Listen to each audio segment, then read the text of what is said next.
Hello, my name is Scott Halverson, and today I'm going to do a review on a book that I've read and purchased, and it's called Adventure on the Isle of Mu.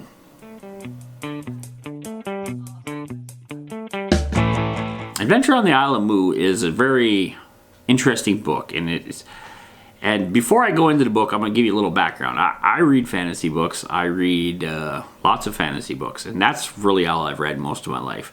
And the reason is just that's what enthralled me as a child. That's what kind of drives me as an adult. I like to read fantasy. I like to, spend a few hours of my life in another world doing stuff. And it's not that this world's not good. It's just, that's just the genre I like. I like fantasy books. So for me to read a book that wasn't fantasy, and I've read plenty of books that weren't fantasy, but I just don't care for the non-fantasy drama. Or the non-fantasy,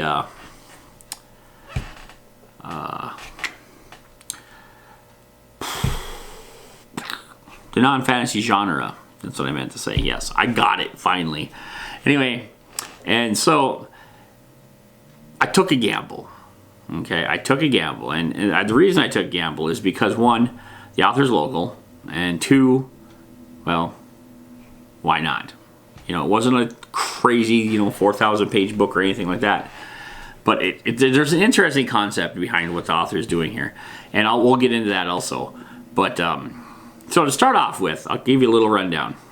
Now you know my history. I'm not a fantasy. I read fantasy books. I don't read most other stuff, but I will continue reading this series. So anyway. Okay. So the book itself is about 200 page-ish book. It reads fairly quick, but it's about a tech blog writer named Elaine Winters that goes and gets an invitation from a group of 8 people, like super wealthy, top tier wealthy people that decided that they were gonna basically build an island out in the Pacific Ocean. And I'm not talking just any kind of island. They're building a floating island where lots of people can live. And they use tons of modern technology, tons of future technology that could be modern if, say, regulations and whatnot weren't so restrictive right now. And the monetary system is quite a bit different than ours. But what I really like about the book is you can't tell if it's fake or real. It's a lot of stuff on like seasteading and whatnot, but there's such a blend of technologies that you hear on TED Talks and if you're keeping up with science magazines and stuff like that, that they're talking about the technology of tomorrow. But this author puts all this into the book as the technology of the book and kind of explains how it would work if that technology was available right now, and it talks about the pros and cons of some of it.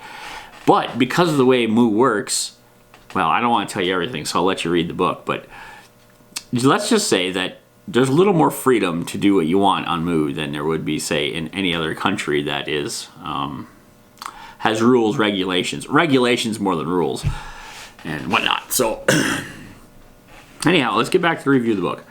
The book was very, very easy to read. It flowed smoothly. It didn't bog down with details and garbage that just isn't important. It let your imagination take over a lot of it.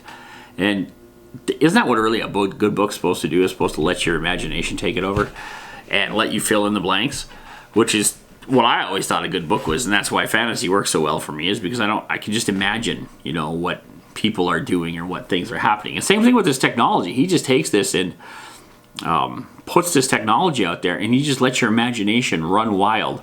Like, what would you do today if pow, and he throws the technology out there. And I like the way he does the political aspect of it. He takes the writer, the tech blog writer that goes and does the interview is a very far liberal feminist type person. She doesn't, that's just who she is. And Michael Schultzinger, the guy who basically owns Mu, or at least partly owns Mu, and set all this up, is a very libertarian free thinker type guy.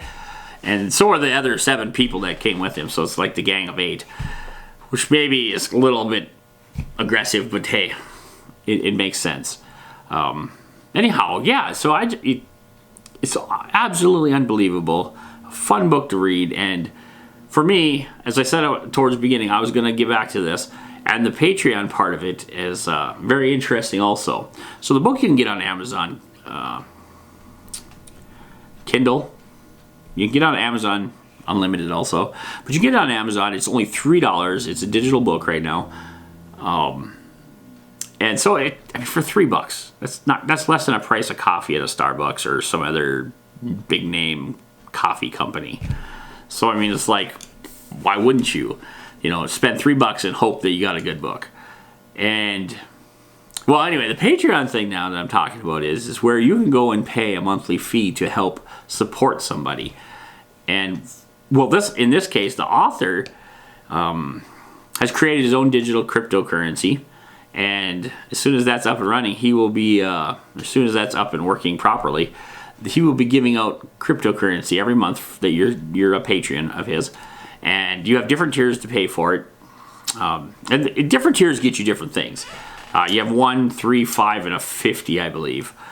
And with all that, you get his writings, his new writings to the story or similar stories that branch off from this, because not only is the Island of Mu part of it, there's also new islands being created, and if you want to know more about those, you definitely want to stay tuned to what he's writing. I'm not going to do all that in the video, but I do have one more little secret towards the end that you're really going to want to know, so you might want to stick with me just a little bit longer. So anyway, you go to Patreon, you find him, his name is Vlad, and I'll put the link to his Patreon account below. You sign up for the 1, 3, 5, it's per month, so I mean, 1, 3, $5 a month, who cares? As long as you can get good content from this guy, or if you feel that his books are good enough to read over and over and over, or not over and over, but keep continuing on with the story of Elaine and Michael and some other stuff that's in there, which is really interesting. I would do it. If you're interested, $1 a month, big deal. You're gonna get it before he publishes all into another book and releases on Amazon. You get it every week or every other week or whatever he's gonna do. Like he said, 2 to 3 times a month he'll be updating, and that means you'll get 2 or 3 short stories based off of the same world, all that stuff. And it could be from different perspectives, and at some point there might be even different authors writing about stuff. But anyway, about the same world though. But right now it's about him, and he's writing this, and I tell you what, you won't be disappointed.